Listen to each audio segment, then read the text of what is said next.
So let me present our panelists. Mr. Alex Sozonoff, a chairman at Victor. Mr. Ken Singer, Center for Entrepreneurship and Technology, University of California, Berkeley. Welcome. Mr. Kristjan Maruste, founder and CEO of Prismatory, entrepreneur from Estonia, also representing Tallinn University of Technology. Is that correct? Yes. And Arūnas Karlonas, Agency for Science, Innovation and Technology, or MITA, from Lithuania, and Justinas Katkus, Kaunas University of Technology, Startup Space. So our topic for this hour is how the startups come true, place of birth, and there is some interesting.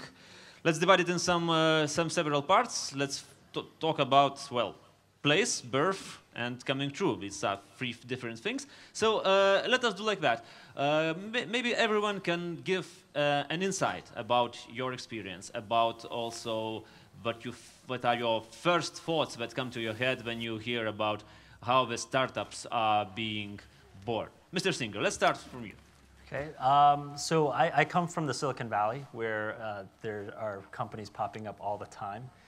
So oftentimes, I'm asked this question about how do companies become successful, and the reality is every startup has its own journey. Every entrepreneur has a different story to tell of how they've come to the experience. I've done 5 startups, and the last one was somewhat successful, but the first 4 is where I pretty much failed, and I learned most of what I learned from those. And I have to say, where startups, startups come from everywhere, but when they become successful is when the team has figured out how to make it work. And teams only figure out how it works by experimenting and being able to go find customers and go find partners. And that requires an ecosystem that's supportive. And I think that is kind of what we're trying to do here, right, in Lithuania, is to create an environment so that startups can be birthed here, that it's not a fluke, that this one company that's successful, but you have multiple, you have a process that happens, an economy or an ecosystem that gives birth to it. So where it gets birth is when a collective group of people decide they're going to support it, and allow for someone who has a great idea to not only be successful, but also to fail, so that they can pick themselves up and try it again. Okay. Arūnas, what's your point? As I am presenting the governmental institution, so my job is directly linked to the startups, to the environment, for the creation of an environment for startups. So my first touch with startups was 1.5 years ago. So we created a program for startups, and we are more linked, and we are working with the startups in technology fields, like technology startups. So my job is to stimulate and to create an environment for these startups. Okay, Kristjan, you are an entrepreneur yourself. So how many failures did you have, or none? Before? Until now, none, but I'm Yes. mostly a student. So the idea is that what I want to emphasize is that I believe it's very important for universities, as today we're here on a university conference, for universities to understand that it's not only the infrastructure, not only the funding. A very important part is getting into the minds of the students and kind of enlightening the environmental spirit. And I think it's very important in the region we are, because I think I have no friends whose parents are entrepreneurs, because in the Soviet times a word entrepreneur did not exist. So I'm actually coming from a student organization from inside university. So I believe a very important part is to create kind of environment for students to already during their studies be entrepreneurial. It doesn't have to be a business. It can be a robotics club, a student club, whatever initiative. But this helps them to gain their confidence, gain expertise, get a network. And then I think if it's an international organization, and there's very many international student organizations, then it's the most important part that people around here understand that it doesn't matter where you come from, you can do great things. So I would say one very important part is creating the entrepreneurial spirit first. Okay, so We heard about teams, we heard about governmental initiative, entrepreneurial spirit. Justinas, you are representing Kaunas University of Technologies. What's your point? So, a couple of really good things have been already touched, so I would like to elaborate a bit more on the entrepreneurial mindset thing. So, this is definitely something that is shining up and coming up in the new generation. This is exactly what we're trying to do in Kaunas University of Technology. We're trying to create a space, the ecosystem itself, to facilitate those minds, actually, to give them a chance to try out many things. An example of what Ken has been really good saying, it's a number of really, a massive number of really unsuccessful attempts that really, you know, suddenly starts getting you onto the situation where you start figuring things out. And I think that's the most important part, where you can really start building something. It doesn't matter what it will be, but it's the mindset that will get you through to that point.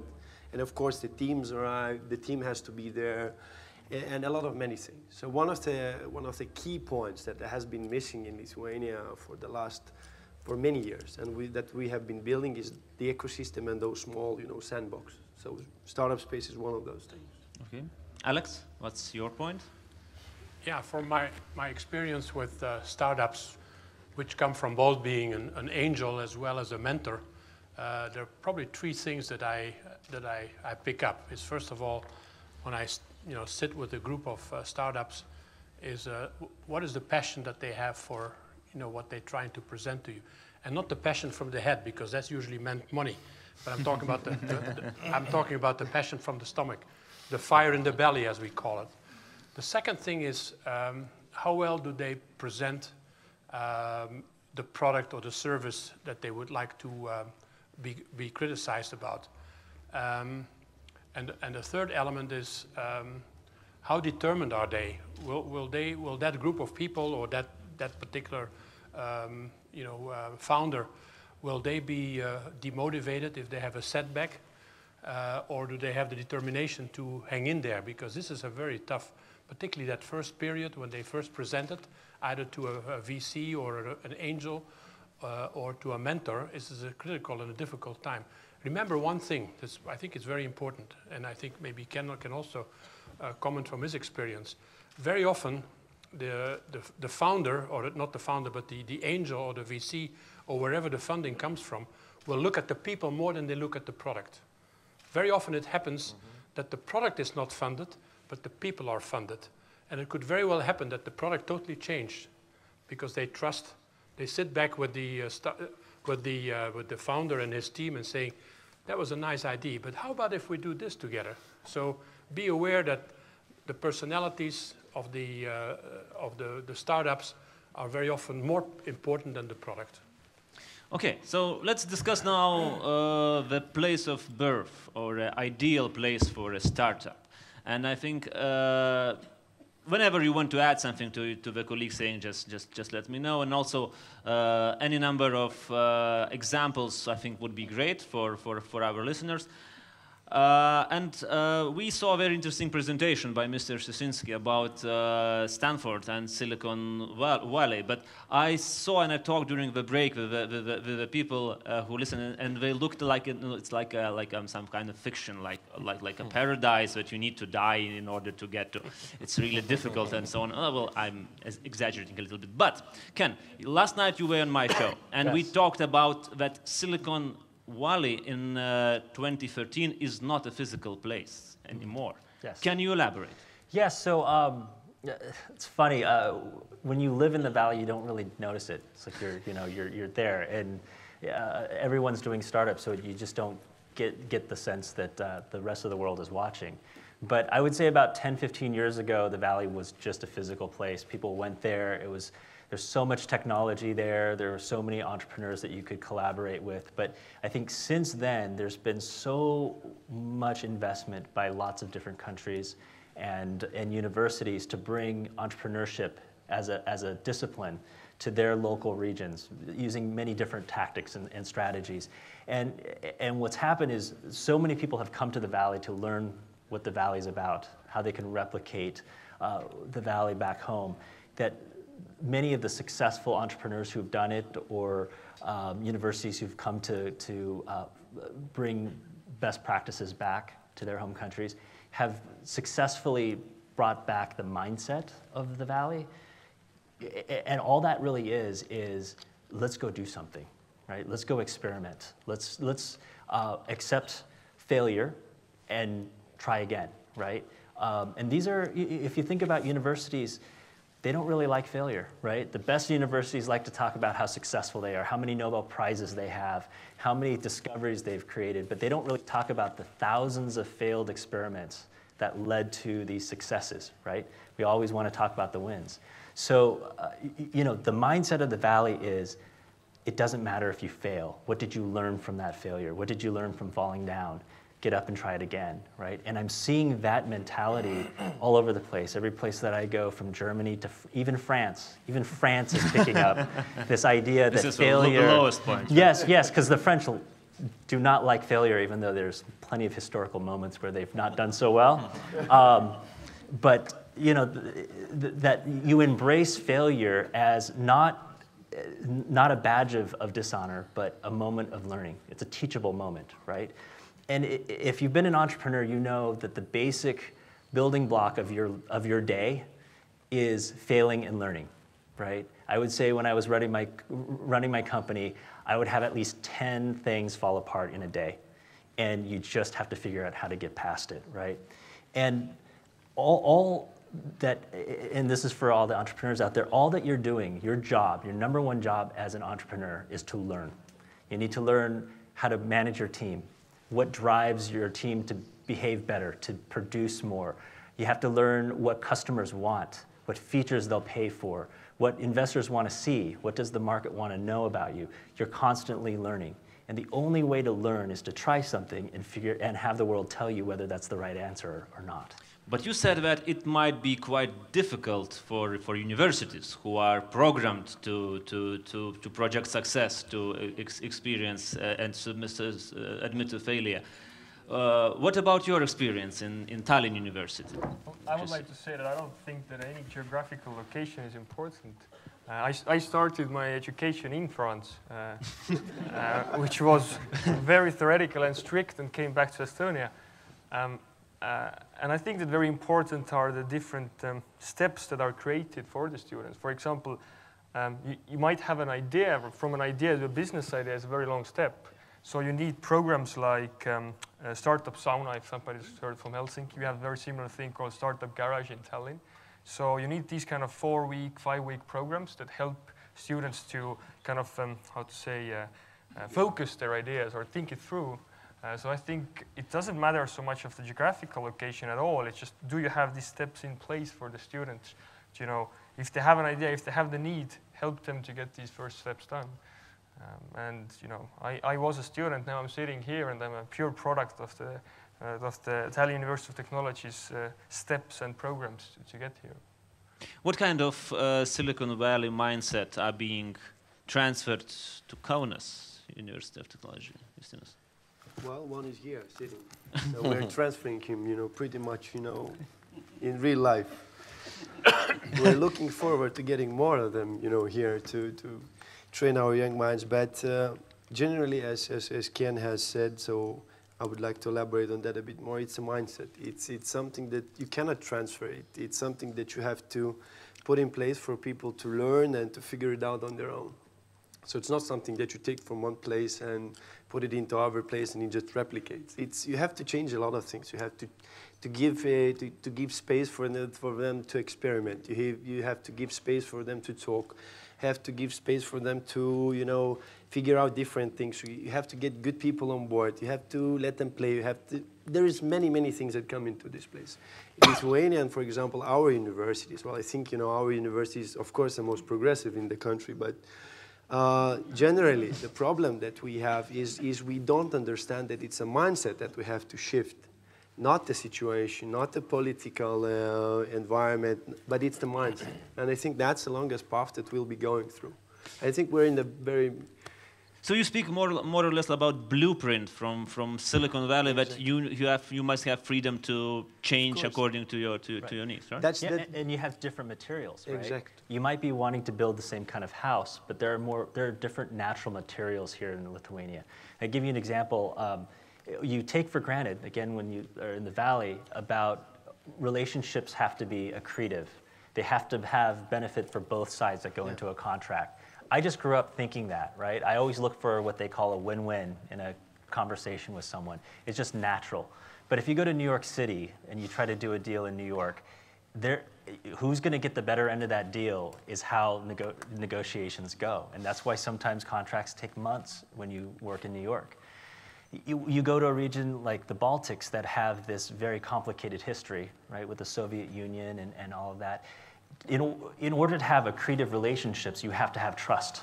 And when you've had generations of distrust because of the political dynamics, because of history, you can't just automatically assume that people are going to trust each other. And so when you look at the Valley and there's this natural trust that occurs, you have to find a way to create that kind of trust in Lithuania. And I think where that starts is the universities, because the universities can promote that kind of thinking, that kind of collaboration among students.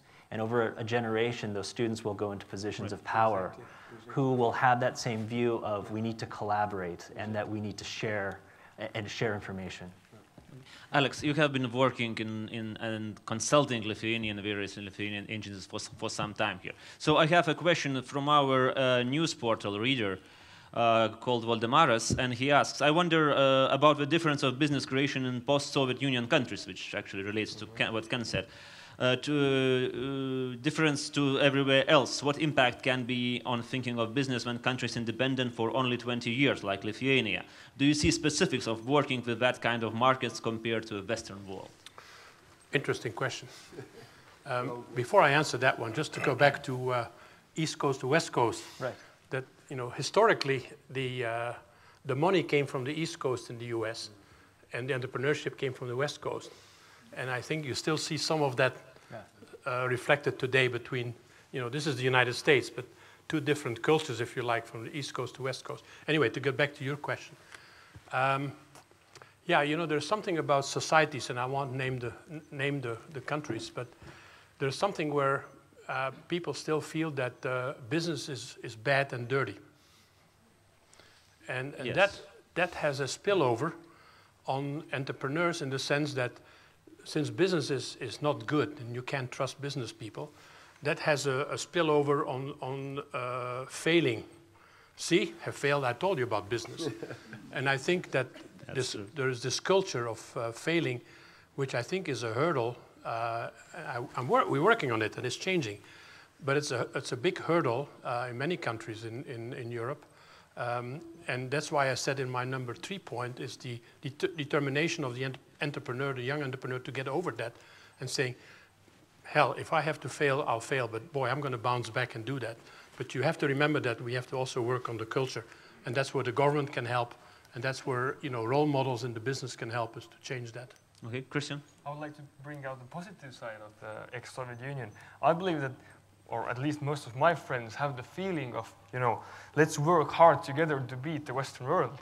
So I think that's a very positive side we have in our souls, and we're kind of maybe used to working a little bit harder than maybe the rest of the Western Europe. So this kind of, I don't know how to say it in English, but this kind of determination. Determination. And we from the West are here to help you beat us. Because ultimately, and because again, so Stanford is a rival of Berkeley.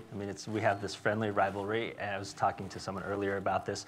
We have our big football game tomorrow, actually. Hopefully everybody roots for Berkeley, even though we're going to lose. You 1 to 10, I think. Yes, you're very up to that. Yes. Thank you for reminding me on that one.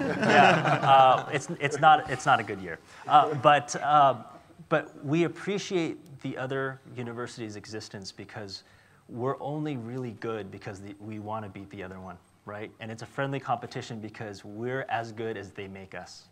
And I think that's something that is kind of forgotten in competition, is that you have to respect your competitor as the one that has made you great, right? Okay. And so, in that conversation, the West could be a very good example for other countries to try to compete with and find a niche where they're going to, be number one. And I think that's a very healthy thing to look at, right? Let's talk about government role in all this ecosystem. Sometimes it feels like Silicon Valley is you know, country inside of a country, and the students might say Barack who, and we. What about Arūnas? What about governmental influence? We are talking about such things as freedom, as a mindset. Governmental is all about, should be all about rules, regulations, strict planning, and so on and so on. How does your agency and Lithuanian government on the whole can define it? Firstly, I think that, in my opinion, that the best place for startups birth is the brains. It's not a physical place, and after when you have the great idea, you have to put a lot of energy, power into the growth for this idea. And the physical place, such as Silicon Valley and others in the world, it's places where you can get the fast growth. And yes, you have to reach the financial resources, the technological resources, other resources. And yesterday I talked with my colleagues, so it's quite funny, but when one guy in Denmark, he invented something and moved to the Silicon Valley, and his idea, his startup was bought by Ericsson. So you can imagine that the same country, the same company, and the same student, they met each other just in Silicon Valley, because you must be in that place. So what government is doing, so we are also trying to, first of all, to stimulate, to create the open-minded society. So yes, we have a stamp of the Soviet Union, but thanks that we have a new generation which is moving around the world. We have ideas, we have ambitions, and we have great ideas. So the government should stimulate and the infrastructure, to create the infrastructure and the place where our idea makers could test this, and to help them to move to the right places, to meet the right persons. Okay, now let's move on to more practical things. I think we have a full audience of entrepreneurs or wannabe entrepreneurs, and we saw a startup exhibition. Let's see and let's try to discuss how the startups come true before they even think of going global, which is the topic of our second discussion. Kristjan, maybe on your personal example, step by step in very short ways, how did you came about from that moment that you had an idea? So first of all, I was, as I said, part of a student organization. That's where we created a team, and actually the technology we developed for the organization, we are commercializing now as an enterprise or a company. So I think that the number one step, or the very important step for us, was to get money for producing the first prototype. And I think it's very, very hard to get venture capital or even angel investment if you don't have a working prototype, you don't have a, how you call it, a proof of concept. So if you're doing an IT sector, an application or mobile game, something like that, you can do it really cheaply and you often don't need any money. But if, in our case, we're doing electronics, hardware, it's very important to get some first small initial investment to do the proof of concept to the prototype. We were able to get this money from an organization called Prototron, which is a joint effort between the government and the company, big banking corporation. So I think this is a very important step. And after that, if you have proven your concept, it would be very nice to have some infrastructure for the small company to house, have an office, and have some supporting structure around it. But yeah, generate the idea, take it into business idea, get very small investment for the prototype, and then it's kind of you fly or you lose. But everything revolves around university. University doing cooperation with the government and the companies. Because today we are talking about how to help it, how to help the development. Of course, there are all kinds of examples where there is no structure, when there's just very active people who manage to do companies and finance it from their friends and family. But I think it's very important to get it from the university together with the government. Justinas, what kind of steps does your university implement in helping people to create from the scratch the startup? Yeah, so as I have been starting from the point is first of all is facilitating the people. So is number one thing is to give them a chance basically to spend some time together, trying to figuring out whether it works or not. As soon as they reach a certain stage where it might be something, we try to step in and look at what they have. So if it's a hardware thing, we do different steps than if it's a software thing. And as Kristjan said it very rightly, it depends on the path you take. So if you would be a hardware wannabe startup, we would be going a much longer path than you would be doing for a software. But basically, we do the same things. We do an idea evaluation. We spend time on figuring whether it might work in the market or not. If we can, we do a sort of very early customer validation. Then we do, and we try to do in some of the cases, the prototyping. This is where Arūnas steps in and actually has done some really good influences on some of our startups that we have. And after that, we are really pretty much ready to go out and try it out in the market. Maybe the next step that might be missing, and we all should look in, is how to really fund the first number or the first critical number of units. For example, if you're a hardware company, the next thing you're going to hit is how to produce very cheaply first 500 or 1,000 units. So if that would also be a point where a government would somehow mix up with some businesses to step in and fund that very easily, I think you could also accelerate that a bit more. So if you're a software company, it's a much faster pace. Okay, and how does this issue is being solved in Silicon Valley? So there is no government of the Silicon Valley, right? There's no mayor of the I'm de facto mayor of Silicon Valley today, so all questions can come through me. No, honestly, there is no real government organization there. In fact, there is even though it's a very liberal place, there's a suspicion of government involvement. It's a very weird kind of bubble. And you might not know, but most tech companies in the Valley, as wealthy as they are, have never paid corporate taxes, ever. They found a way to get around it, right? They just don't pay it. So I don't know if that's because philosophically they don't believe in government or whatever, but there seems to be a disconnect between... Well, as I said, a country inside of a country. Yeah, autonomously run. And there have been statistics out there about who's starting companies, and there's an incredible number of immigrants in the Valley who start companies. I've heard as high as 50% of new companies are created by immigrants from China, Korea, and India combined. So half of the companies. And I don't know how accurate that is, but there's a lot. And Israelis, they're coming to the Valley as well. So the government doesn't really get involved there. And in fact, a lot of the ways that government does get involved, the Valley pushes against.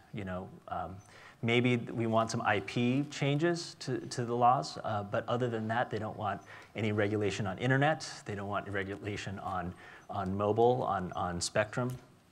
Where government does come in is facilitating research at the university level. And there's a theme about universities, but there is a very important role that universities play. And they play kind of this neutral, it's not corporations, it's still government, role in finding places to develop, research to develop, areas of interest that society will have some ownership of, healthcare, right, internet. And then once they've created an environment where there's researchers and students who have a certain kind of knowledge in that area, those are the people who then spin off and create companies. So what government can do is provide money for universities to create that foundational research, but also the foundational mindset of those who are doing the research who will become your entrepreneurs, right? Where I'm seeing government getting involved that is kind of problematic. I mentor a lot of German teams from Germany, and I work with a mentoring group there. There's a lot of government money going directly into startups. And what ends up happening is these startups use very little government money to become profitable. And then they look to get VC money, and they're shocked that they have to give up equity. Because they got free money before. Why do I have to give you something? I thought this was supposed to be free. And they don't understand the mechanics of capitalism because they've been given money for free. So part of the education of an entrepreneur is to give them the reality check of what goes on in the real world. Okay, what about reality check here in Lithuania? Now there are a lot of projects funded from the European various programs, foundations. Do you still think this is that kind of free money which might give a reality check in future for startups? Well, so I'm not too familiar with how they're spending their money, but I know that they are focusing on areas that they want more development, and so they might sponsor a project in Lithuania, but you might not find out until 5 years later when the people who were part of that project have created a dozen new companies using the know-how that they have gained from that project, whether it was successful or not, right? So I look at it in a longitudinal view of how, 5, 10 years from now, what impact does that have? Because if you look at the silicon business in the Valley, and I was just talking to Chris Burry about this the other day, you can see from the initial 8 people who started out in semiconductors, all of the companies in the Valley that have been created from those people or people who work for those people. And in 30 years, they've created hundreds of billions of dollars in value. But you wouldn't have seen that at the beginning, right? And so when the EU gets involved, whether it's money well spent, it's going to be people who are learning a lot of stuff. And hopefully they will turn that knowledge into real power later.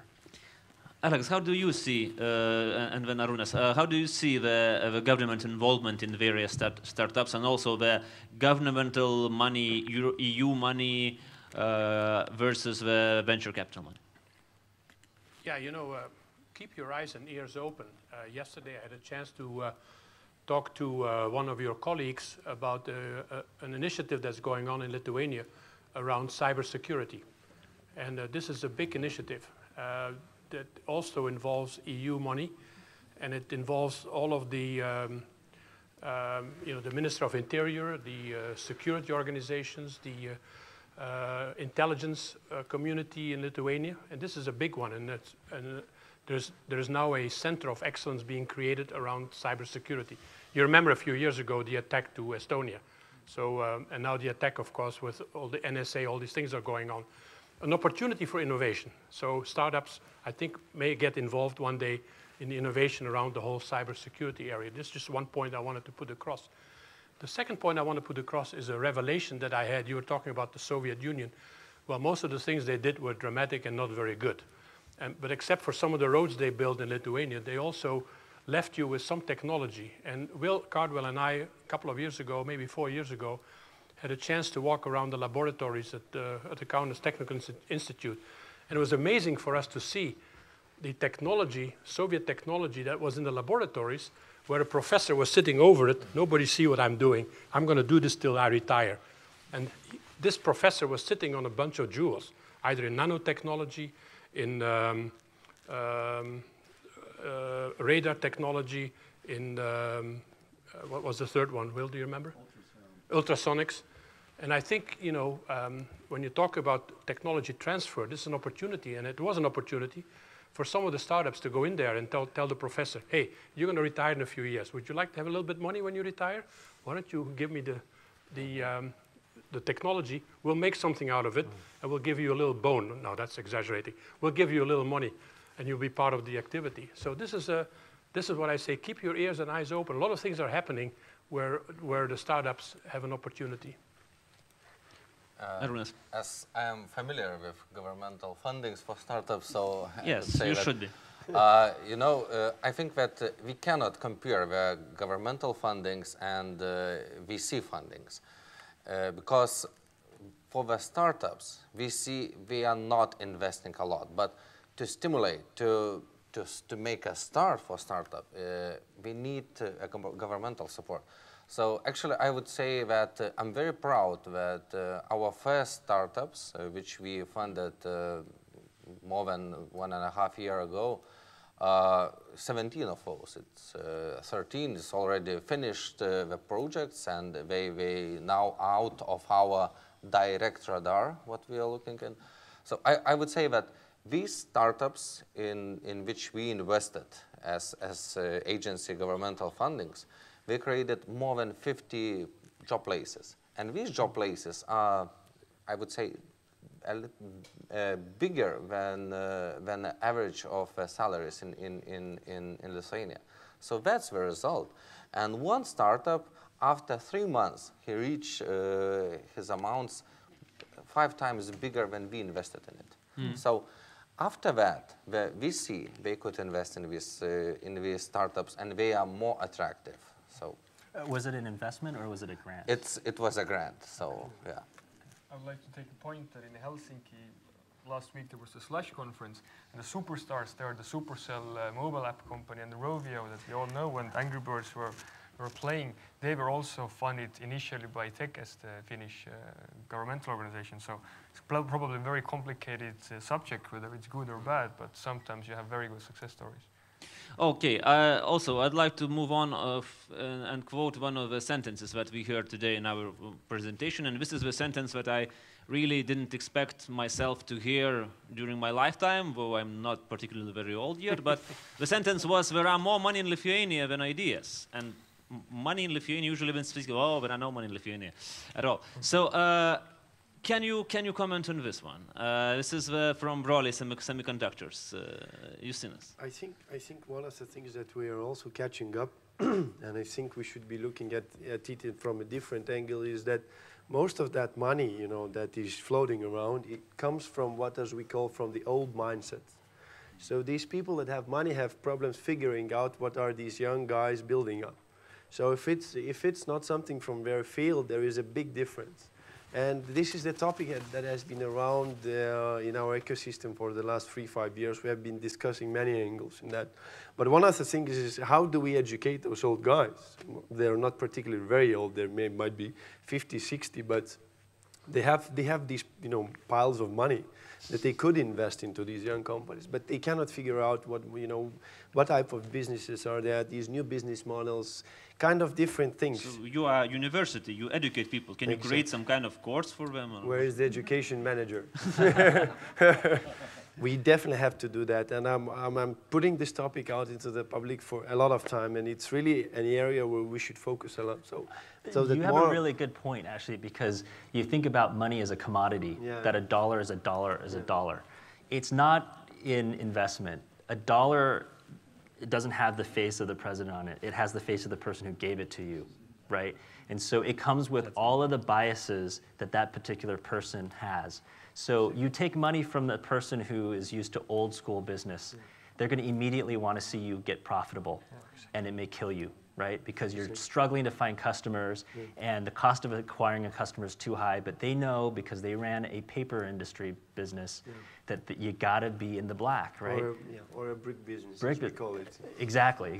So, brick and water. Yeah, the money is as unique as ideas. And so it's really about matching the right money with the right ideas, and that is not a very easy And how does that matching work in Silicon Valley? What is the balance between the funding available and the ideas and the competitiveness of ideas? Well, what we teach is go look for interesting people who can help you on your idea, and they will find you money, whether it's theirs or somebody else's, who can help you along the way. It's not the money that's useful, it's the advice. There's this good quote that if you want money, ask for advice. If you want advice, ask for money.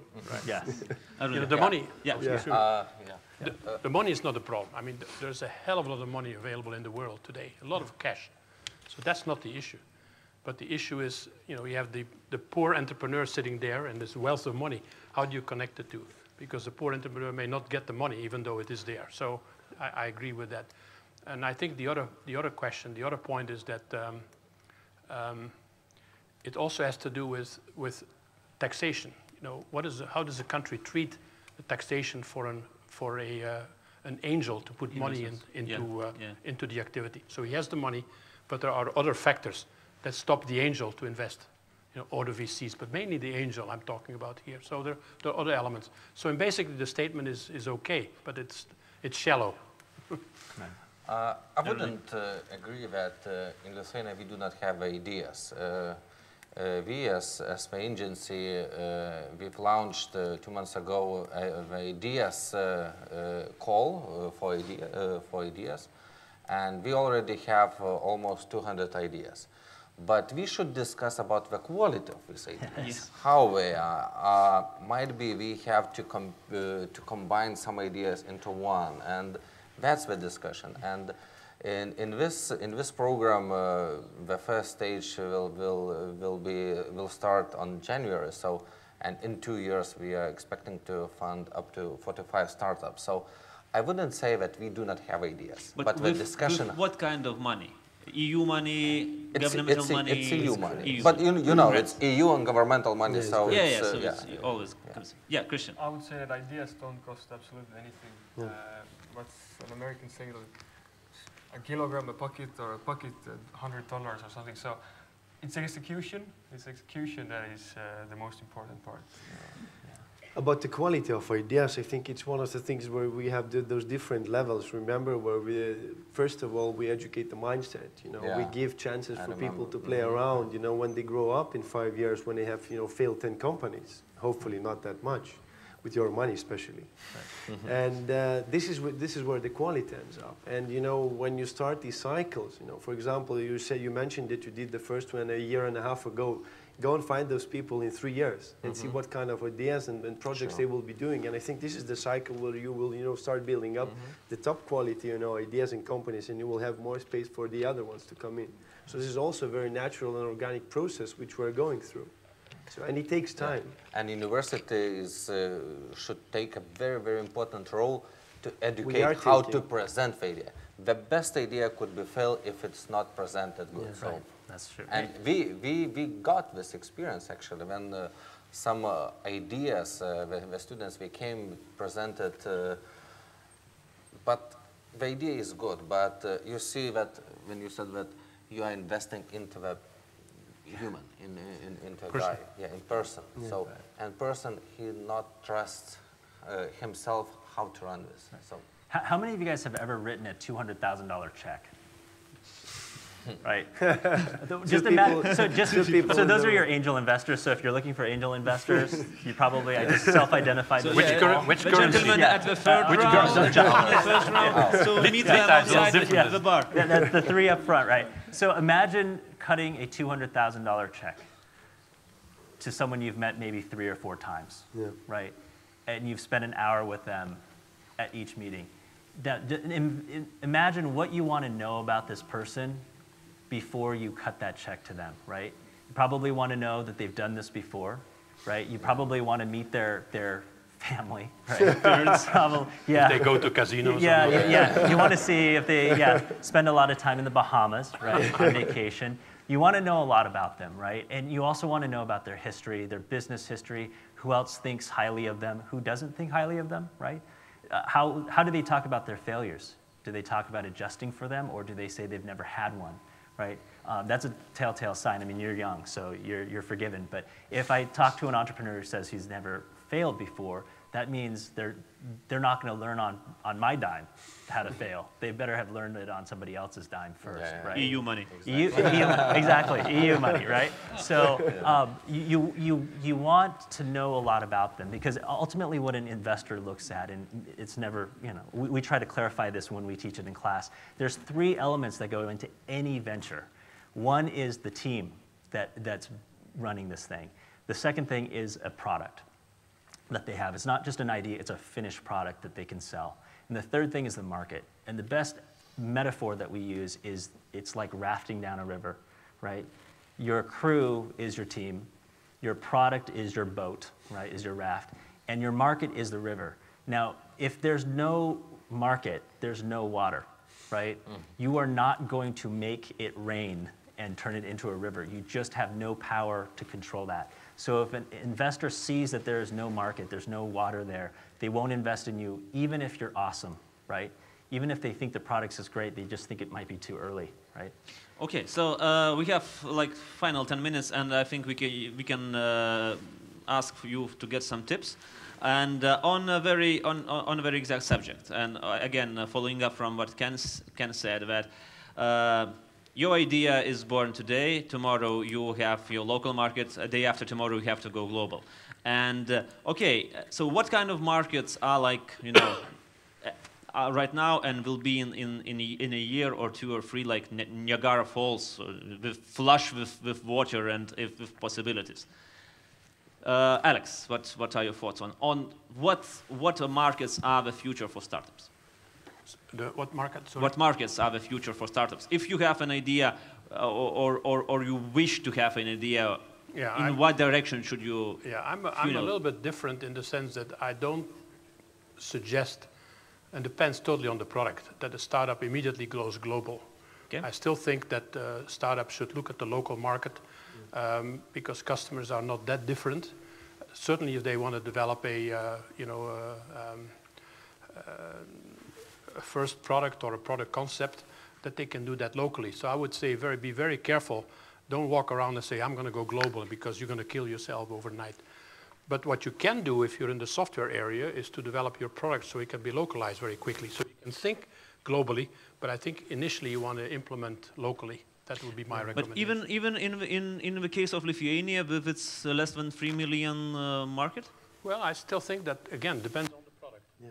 If you start in Lithuania and find some customers that can help you steer the product, and then at some point when you think you're ready, then you may want to go, maybe not globally, you may want to go Baltics or Nordics first before you go all the way out, because going globally can be very, very difficult and costly, because making mistakes there are much more difficult to correct than making a mistake in Lithuania. Yeah.